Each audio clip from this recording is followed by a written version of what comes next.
안녕하세요. 심리학으로 차별을 이해하다 신별이입니다. 우리는 이제까지 일상에서 흔히 볼 수 있는 여러 차별에 관한 이야기를 다루었습니다. 차별은 편 가르기를 유도하고 사람들 간의 불화를 야기합니다. 차별만이 가득한 사회에서 살아간다면 너무 힘들겠죠? 오늘 영상의 주제는 이타주의입니다. 추운 밤에 티셔츠만을 입은 채로 목적 없이 걸어가는 마이클과 그를 마주하는 이엔의 가족. 잘 곳이 없는 마이클을 집으로 데려갑니다. 마이클은 8개의 가정에서 위탁 생활을 하였고 학교 성적은 미달이었습니다. 그런 마이클을 본 옌의 가족은 마이클을 돕기로 합니다. 어두웠던 마이클은 이들의 도움으로 점점 밝아지고 응원 속에 자신의 진로도 찾게 됩니다. 이러한 모습을 본 한 선생님은 이엔이 마이클의 삶을 바꾸고 있다고 말합니다. 그러나 이엔은 오히려 마이클이 자신의 삶을 바꾸었다고 말을 하죠. 즉, 도움은 일방적인 것이 아니라 쌍방적인 것이며 도움을 주는 사람 또한 결국 도움을 받게 된다는 메시지를 전달합니다.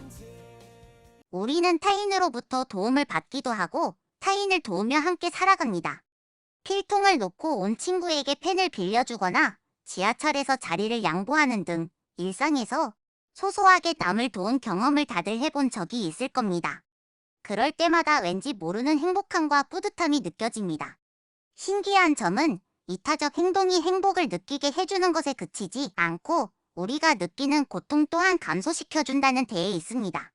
저명한 학술지 PNAS에 게재된 2020년의 한 연구에서는 이타적 행동이 실제로 고통을 경감시키는지를 기능적 자기공명 영상 실험을 통해 알아보았습니다. 그리고 이에 어떠한 신경 기제가 관여하는지를 알아보고자 하였죠. 실험은 크게 두 단계로 구성되었습니다. 첫 단계에서는 기부 선택 과제를 하고 두 번째 단계에서는 고통 측정 과제를 하도록 설계되었습니다. 매 시행 기부 선택 과제를 한 후 고통 측정 과제를 하였는데요. 참가자들에게는 서로 관련 없는 두 과제를 72차례 진행하게 될 것이라고 안내하였습니다. 첫 번째 단계인 기부 선택 단계에서는 이타적인 조건과 통제 조건으로 나뉘었고 조건에 따라 화면에 제시되는 자극이 달랐습니다. 이타적인 조건은 사진의 고아에게 기부를 할 것인지 혹은 하지 않을 것인지를 결정하는 과제였습니다. 빨간 공이 선을 가로지르기 전까지 고민할 시간이 주어지다가 공이 선을 가로지르는 순간 기부 혹은 거절 선택을 내려야 했죠. 반면 통제 조건에서는 이와 무관한 과제를 진행했는데요. 윗줄과 아랫줄의 도형이 같은지를 판단하는 과제였습니다. 두 번째 과제인 고통 측정 단계에서는 오른손에 전기 충격을 받았습니다. 이타적인 조건과 통제 조건을 한 후 전기 충격을 받았을 때 주관적으로 느끼는 고통의 정도가 각각 어떻게 달라지는지 알아보기 위함이었죠. 이타적인 조건에 대해 대부분의 시행에서 참가자들은 고아를 위해 기부하겠다고 답했습니다. 더불어 이타적인 조건에서 고아를 위해 기부하겠다고 결정하고 나서 전기 충격을 받았을 때 고통이 적었다고 보고하였습니다. 한편 내에서는 어떻게 다르게 반응하는지 알아보았는데요. 도형 판별 결정을 할 때에 비해 금전적 기부 결정을 할 때 복내 측전 전두 피질이 유의하게 활성화되었고 양측 내섬역과 배측전 대상 피질의 활성화 정도가 유의하게 감소하는 결과가 나타났습니다.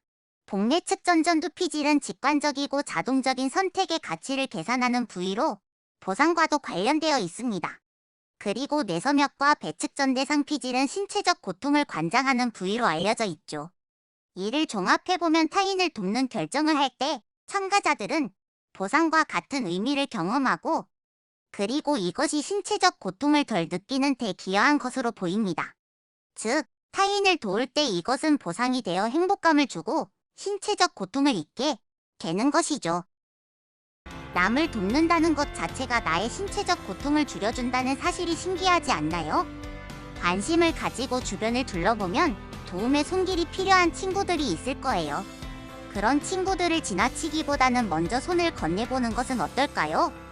영화 블라인드 사이드에서 리엔이 말한 것처럼 내가 타인을 도움으로써 나 자신도 도움을 받게 될 테니까요.